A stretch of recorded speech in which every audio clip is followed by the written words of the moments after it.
अकीदत-ए इस्लाम channel के मुअज़्ज़िज़ सुनने वालों, अस्सलामु अलैकुम वरहमतुल्लाहि वबरकातुहू।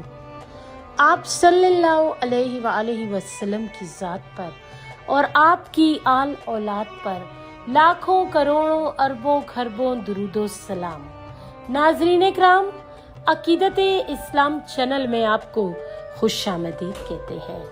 नाज़रीन इकराम, हमारी आज की वीडियो का मौजू है कुर्बानी का बयान। चूँकि बकरीद आने वाली है, इसलिए कुर्बानी के बयान का तस्करा आज की वीडियो में करेंगे। तो चलिए अपना कीमती वक्त ज़ाया किए बगैर अपने असल टॉपिक की तरफ बढ़ते हैं। नाज़रीन इकराम, कुर्बानी करने का बड़ा सवाब है। रसूलुल्लाह सल्लल्लाहु अलैहि वसल्लम ने फरमाया कि कुर्बानी के दिनों में कुर्बानी से ज़्यादा कोई चीज़ अल्लाह ताला को पसंद नहीं। इन दिनों में ये नेक काम सब नेकियों से बढ़कर है।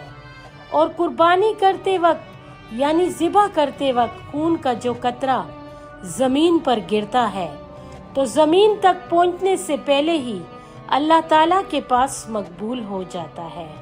तो खूब खुशी से और खूब दिल खोलकर कुर्बानी किया करो।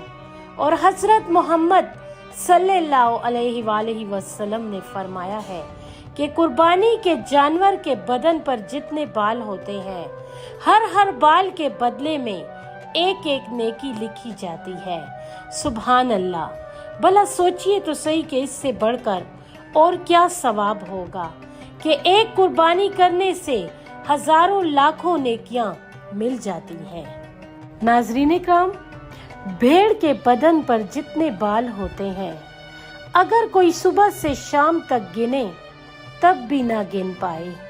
बस सोचिए तो सही कि कितनी नेकियां हुई। बड़ी दयानतदारी की बात तो ये है कि अगर किसी पर कुर्बानी करना वाजिब भी ना हो तो तब भी इतने बेहिसाब सवाब के लालच में कुर्बानी कर देना चाहिए कि जब ये दिन चले गए तो ये दौलत कहाँ नसीब होगी और इतनी आसानी से इतनी नेकियां कैसे कमा सकेगी। और अगर अल्लाह ताला ने मालदार और अमीर बनाया हो तो मुनासिब है कि जहां अपनी तरफ से कुर्बानी करे, जो रिश्तेदार मर गए हैं जैसे माँ बाप वगैरह, इनकी तरफ से भी कुर्बानी कर दें कि इनकी रूह को इतना बड़ा सवाब पहुंच जाए। नाज़रीन इकराम, हज़रत मोहम्मद सल्लल्लाहु अलैहि वसल्लम की तरफ से, आपकी बीबियों की तरफ से, अपने पीर वगैरह की तरफ से कर दें। नहीं तो कम से कम इतना ज़रूर करें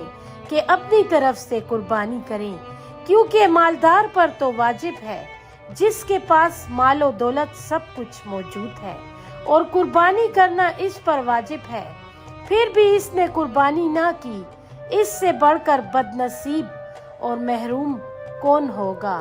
और रहा गुनाह का तो वो अलग होगा। नाज़रीन इकराम, कुर्बानी करते वक्त ज़बान से नियत पढ़ना और दुआ पढ़ना ज़रूरी नहीं है। अगर दिल में ख्याल कर लिया कि मैं कुर्बानी करती हूँ और ज़बान से कुछ नहीं पढ़ा, फ़कत बिस्मिल्लाह अल्लाहु अकबर कहकर ज़िबा कर दिया तो भी कुर्बानी दुरुस्त होगी। लेकिन अगर याद हो तो दुआ पढ़ लेना बेहतर है।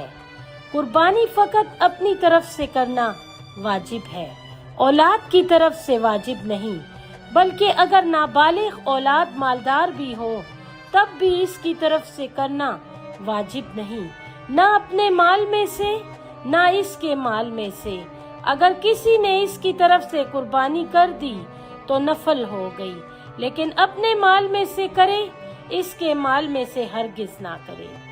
नाज़रीन इकराम, इस वीडियो के एंड में कमेंट बॉक्स में हमें अपनी कीमती राय से ज़रूर आगाह कीजिएगा कि आपको हमारी आज की वीडियो कैसी लगी। जज़ाकल्लाह खैर।